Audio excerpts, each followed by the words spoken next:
Hey everyone, Travis Katzenmeyer here. This week I just want to cover a quick topic on an emergency fund and the importance of having one. You know, an emergency fund is something that is really difficult for a lot of people to fund and realize why it's important to actually have an emergency fund.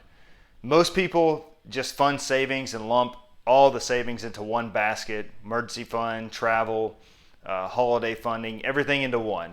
And it's really important to actually take your emergency fund and separate that into a different account.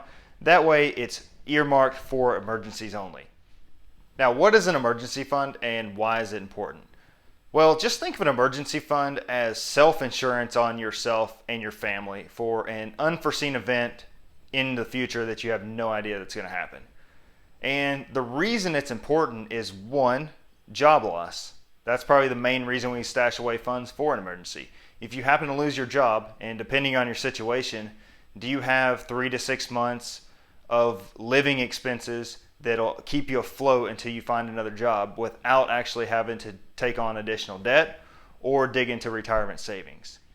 Secondly, unforeseen events such as have an emergency with your pet, and it may cost up to $4,000 for pet expenses, or you have an emergency with your home and you have to spend, $5,000 here or there to have repairs done on your home, or even your car. We don't want to drive around an unsafe car. We'd rather get it repaired. So if we're going to have a couple $1,000s worth of repairs in a car, how are we going to pay for that? And a lot of people get into a situation where they have to take on additional debt or take money from other accounts, such as retirement accounts. And the problem with that is if you take on additional debt, that's going to cause additional emotional and financial stress that you didn't have planned for. Plus, all of a sudden, your $5,000 worth of expenses has now turned into $6,000 worth of expenses because of the interest you're paying on that debt. And if you have to take it from something like a retirement account to pay for that because you didn't want to take on debt, well, now you're taking away that money from something that was set aside for a future goal, and you're losing out on $5,000 worth of compounding and time, and not to mention paying penalties and taxes on that money to get it out of your retirement account.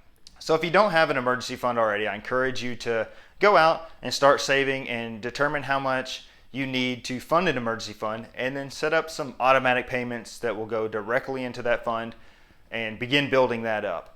And what that will also do is create good saving habits for when you do get that emergency fund fully funded. Well, now you've created good habits to where you have excess cash flow now that you can deploy elsewhere. And also keep in mind, when you are funding an emergency account, you want to keep those funds liquid in the event you need them, so they're available right away. A couple things with funding an emergency account, 3 things, tips I'll leave you with is: 1, just remember that it protects you and your family. 2, it creates a margin of safety, so you don't have to worry about digging into savings or taking on debt. And 3, overall, it reduces stress. You have money there in the account for anything that comes up, so you're not going to worry about it all the time. And it's a real staple to your financial plan. It can help you in a lot of different ways. So hope you enjoyed it. I'll talk to you next time.